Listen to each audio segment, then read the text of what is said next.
Bom dia, meus irmãos. E a chuvinha deixou todo mundo meio desanimado ainda, né? Bom dia. Bom dia. Agora despertou. Muito bem, abra sua Bíblia no conhecido Salmo 23.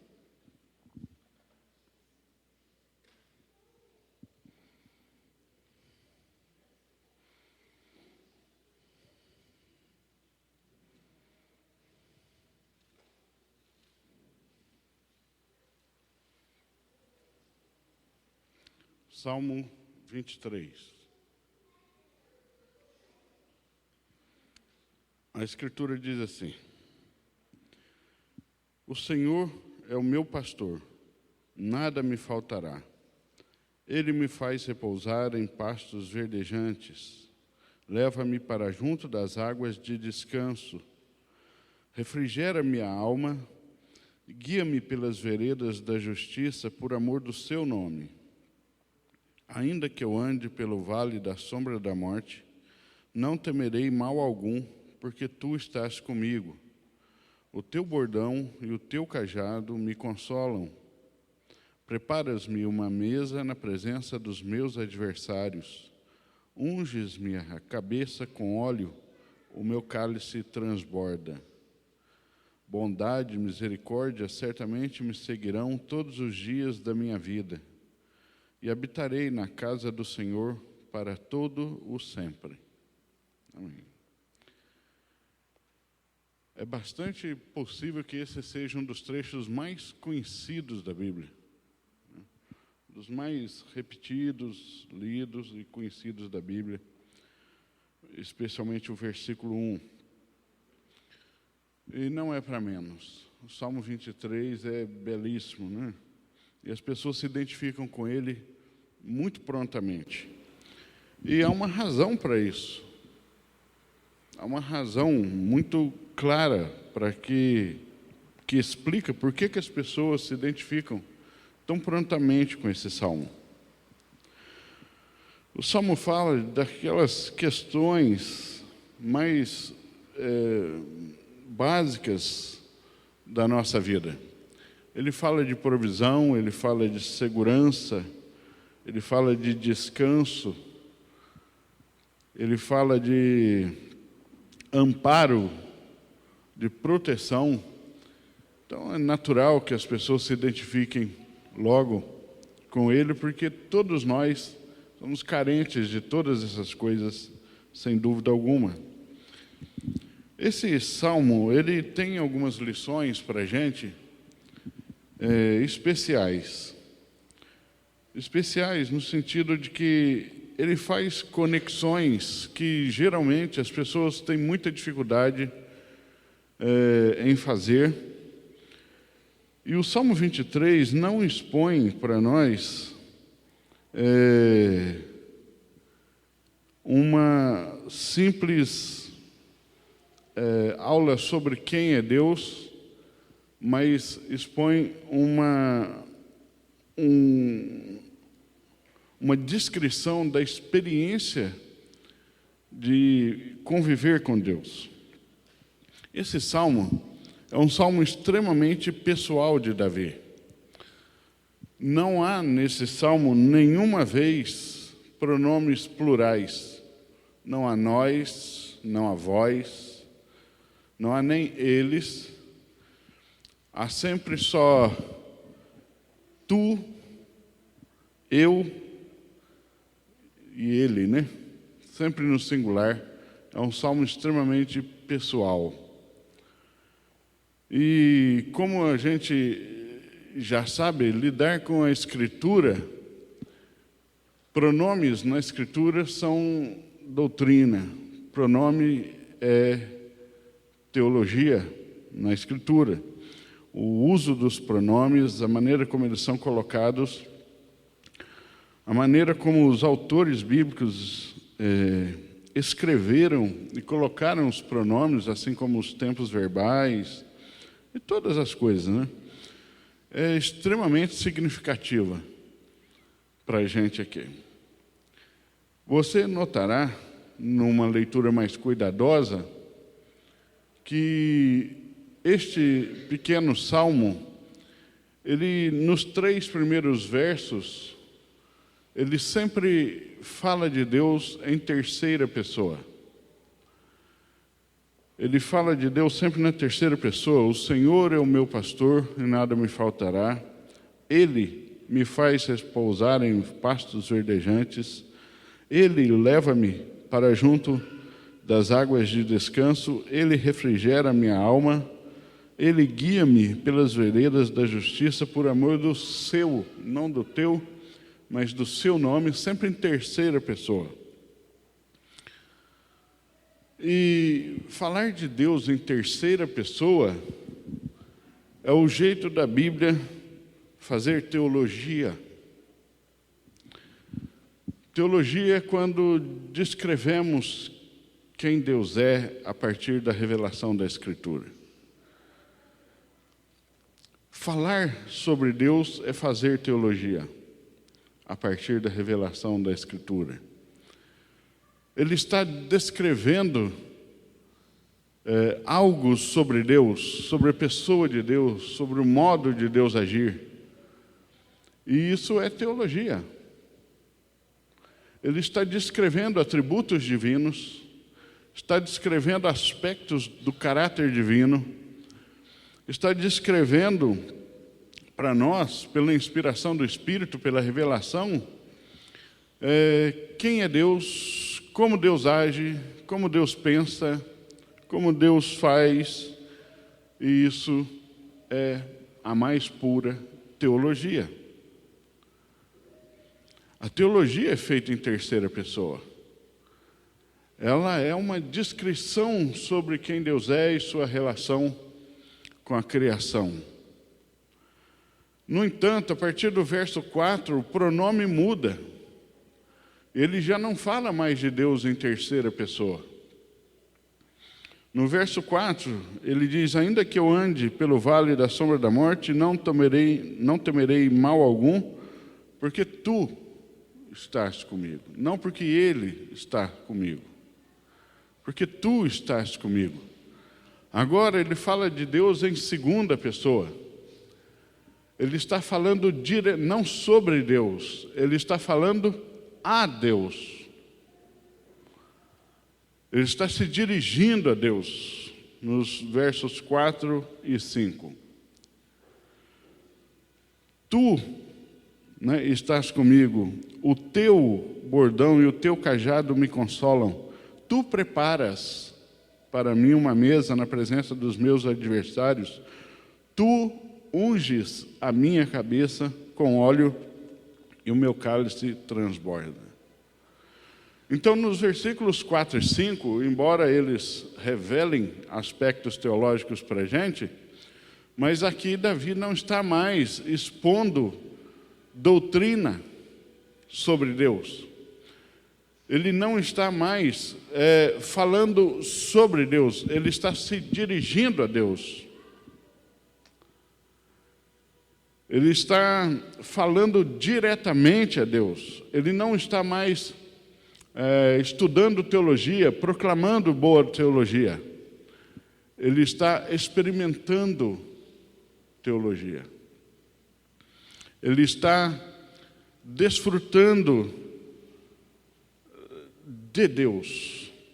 E no verso 6 ele volta a falar de Deus em terceira pessoa, volta a expor verdades teológicas. Bondade e misericórdia certamente me seguirão todos os dias de minha vida, e habitarei na casa do Senhor para todo sempre. Essa maneira do Salmo expor essas coisas mostra para a gente a relação do conhecimento verdadeiro sobre Deus, da boa teologia, da doutrina, com a experiência com Deus. Davi parte da contemplação de Deus, contemplar Deus, para a experiência de rendição a esse Deus contemplado. Num primeiro momento, ele olha para Deus e contempla. E a boa teologia é sempre o resultado de uma contemplação fiel e cuidadosa a respeito de Deus sob a luz da Escritura. Então, ele progride da terceira pessoa para a segunda pessoa na experiência com aquele Deus que lhe fora revelado. Há muitas pessoas que podem ser extremamente capazes e acuradas, precisas na teologia. Qualquer pessoa que contemple um pouco a Escritura e dedique-se a ela com algum afinco, pode desenvolver ou construir uma boa teologia. Não é impossível que alguém construa pensamentos e doutrinas corretas sobre Deus sem, nessa vida, passar jamais para a experiência da rendição em segunda pessoa, sem experimentar. Há pessoas que seriam capazes de fazer uma palestra, dar uma aula, escrever um livro, falar sobre Deus como ninguém mais conseguiria fazer, mas que são extremamente secas por dentro, porque nunca migraram da contemplação para a rendição, nunca migraram da terceira pessoa para a segunda pessoa. Mas há também o erro e o perigo daqueles que desprezam a doutrina e a verdade sobre Deus e se interessam apenas por caminhar nos versículos 4 e 5 do Salmo. Eles anseiam por experiências com Deus, eles têm uma gana que, quando observada por certo prisma, tem aparência de piedade, como diria Paulo, de experimentar Deus, de ter experiências com Deus, mas essas experiências desconectadas de qualquer verdade doutrinária, desconectadas da boa teologia revelada pela Escritura. E esse erro talvez seja ainda mais perigoso do que o primeiro, porque o primeiro acerta num ponto e omite o outro. Ele acerta na doutrina e omite a rendição ao Deus da doutrina, a experiência com Ele. Mas o segundo erro, ele busca a experiência com Ele, omitindo e rejeitando a verdade. E por isso ele vai desembocar em lugares tenebrosos e provavelmente longe de Deus. Essas duas coisas nunca estão desconectadas na Escritura. E o Salmo 23 é uma das provas mais lindas dessa verdade. As duas coisas não estão separadas. Houve um tempo em que batistas, crentes da denominação batista, com algumas outras denominações de matriz histórica, presbiterianos, congregacionais, eram diferenciados de qualquer outra denominação, especialmente por esse detalhe. Eles são muito estudiosos da Escritura. São muito... Batistas presbiterianos estudam muito. A gente ouvia muito isso, pelo menos na época em que eu me converti, isso era muito comum de ouvir, ali pelos anos 2000. Hoje, eu me atrevo a dizer que não há diferença nenhuma entre um crente batista e qualquer outro, nesse sentido. Nós não fazemos jus mais a essa alcunha que o meio evangélico deu para nós alguns anos atrás. Nós não estudamos mais do que assembleianos, metodistas, ou qualquer uma dessas igrejas que se abrem da noite para o dia e fecham tão logo como abriram. Não há muita diferença, não. Quando se fala de teologia e doutrina numa igreja batista, você é quase crucificado.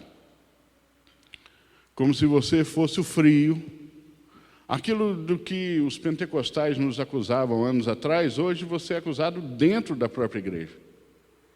Você é acusado de frio por valorizar a teologia. Você é acusado de racional.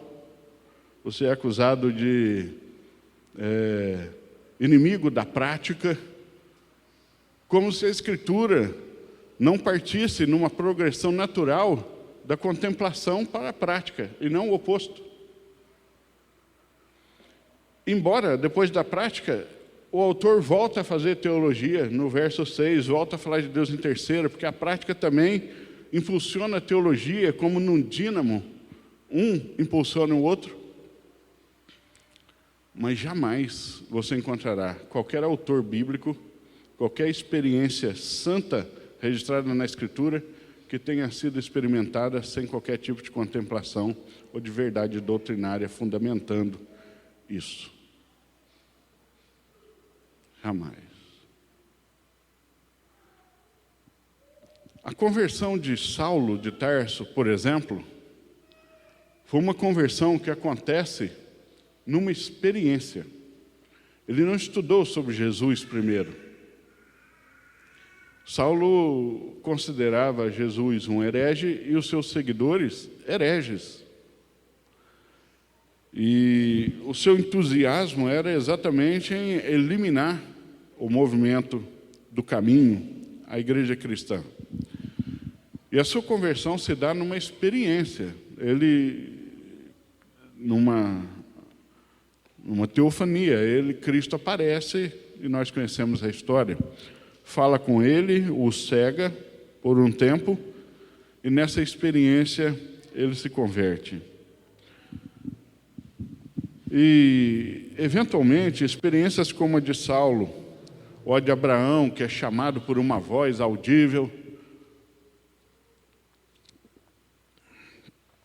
Abraão, sai da tua terra, vai para lá onde eu vou te mostrar. E ele vai pela fé, sem nenhum conhecimento antecedente sobre Deus, ou qualquer outro tipo de experiência registrada na Escritura, assim, que são santas, podem nos fazer entender errado de que a experiência com Deus não depende, não precisa de estudo, de teologia, de saber quem é Deus, para que ela aconteça.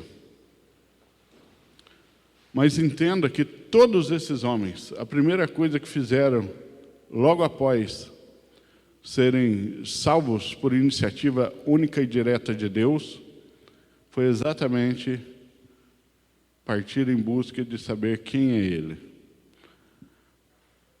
Abraão se tornou um grande homem de Deus, que sabia quem era Deus e falava sobre Deus, e Paulo se tornou o maior teólogo da história da humanidade. Nenhum deles desconectou essas coisas.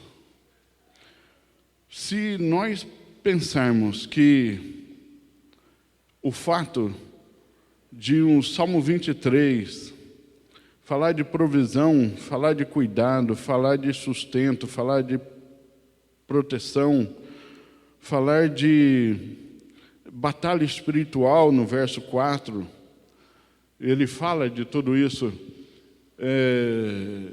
nos autoriza a desprezar qualquer conhecimento sobre Deus, estaríamos totalmente enganados e fazendo uma violência contra o texto. O texto não mostra exatamente o contrário. O processo mais natural é, conhecendo Deus, amá-lo cada vez mais e buscá-lo cada vez mais. Uma coisa interessante desse salmo é que o autor passa da terceira pessoa para a segunda, de falar sobre Deus para falar com Deus, no momento do vale. No momento em que o vale chega, o vale, como disse um homem de Deus, ele nos força a buscar aquele Deus que conhecemos nos estudos. O vale, ele impele, ele nos força, ele nos conduz, literalmente, a não mais estudar sobre oração, mas a orar. Não mais, ele é um agente, muitas vezes usado por Deus, para que a gente faça com que a nossa teologia se torne oração, que a nossa doutrina se torne busca, faz com que o nosso conhecimento se torne esperança e que os atributos de Deus se tornem alicerces, onde nos apegamos e nos firmamos durante o vale e as batalhas espirituais. Porque os versículos onde ele fala em segunda pessoa são sobre o vale e sobre a presença dos inimigos.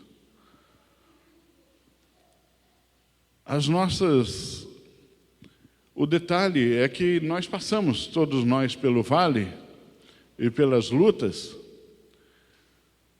sem nenhuma firmeza de conhecimento sobre Deus. Então buscamos, imploramos, suplicamos, mas não sabemos a quem buscamos, nem a quem estamos suplicando, nem como isso, onde é que isso se firma, porque não conhecemos o Deus em quem temos crido mais. E uma vez que essa experiência do vale e das lutas é vencida no caminho com Deus, em caminhar com Deus e não apenas descrever uma paisagem onde você nunca esteve, mas quando ela era vivida exatamente no fluxo correto, ela redunda em mais esperança e em mais boa teologia, como o Salmo mostra aqui. Ela vai ainda mais conduzir você a conhecimentos mais profundos sobre quem é Deus.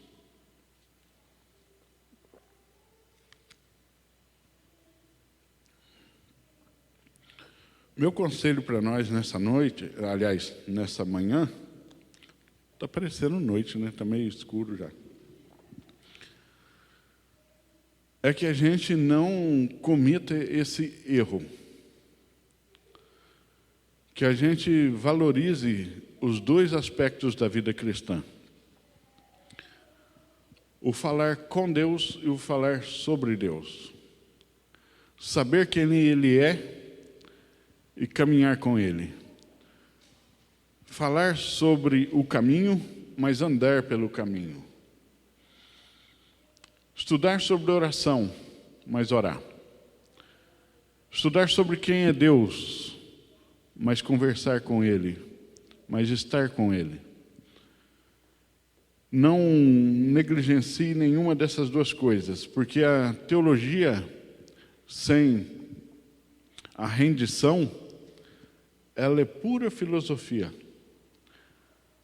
Ela não fará nenhum bem àquele que crê corretamente, além do bem que faz aos demônios, como Tiago deixa claro. Tiago expõe para a gente que a doutrina dos demônios a respeito de Deus é mais precisa e mais correta do que a nossa. Os demônios sabem exatamente quem é Deus, como é o seu caráter, como age a sua santidade, como age a sua justiça. Os demônios sabem exatamente o que é a salvação, como ela acontece, por que ela acontece, quem é Jesus, o que aconteceu na cruz. Eles sabem exatamente os efeitos da cruz. Eles sabem exatamente o que é a igreja, o poder da igreja, o que a igreja pode ou não pode fazer. Os demônios sabem exatamente tudo a esse respeito. E sabem a verdade dessas coisas. Os demônios, numa prova de teologia, tirariam notas perfeitas, muito maiores do que as nossas. O detalhe é que eles tremem diante disso por medo, porque não se rendem a essa verdade. Eles sabem quem é Deus, só não o amam. Eles o odeiam, exatamente por ser quem eles sabem que Ele é.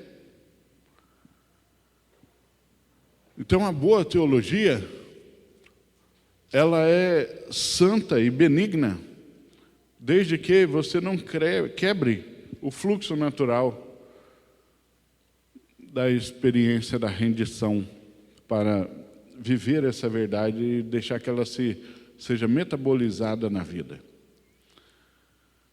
Agora, ter experiências que não são orientadas e guiadas pela verdade vai desembocar em erros tão absurdos que vão levar você para lugares ainda mais tenebrosos do que o da ignorância. Mais tenebrosos do que o da ignorância, porque ela vai levar você para as falsas certezas. Porque o estágio da ignorância, aquele que diz, eu não sei quem Deus é, nem como Deus age, é uma coisa. Mas aquele que, uma vez tendo experiências que não foram orientadas pela boa teologia e criam conceitos e verdades nessas experiências, criam verdades e certezas que estão erradas. Então, eles estão firmemente convictos sobre um erro.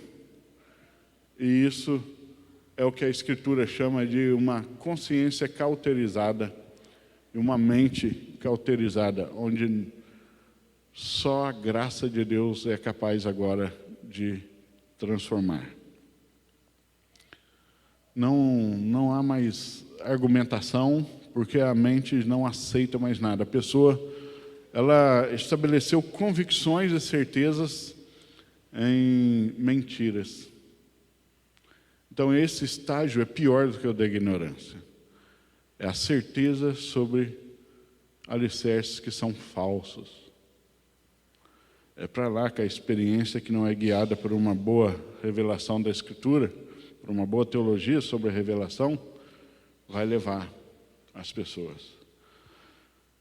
Então, nós temos, pela graça de Deus, recursos, muitos recursos, mas, como sempre, a fartura gera desperdício.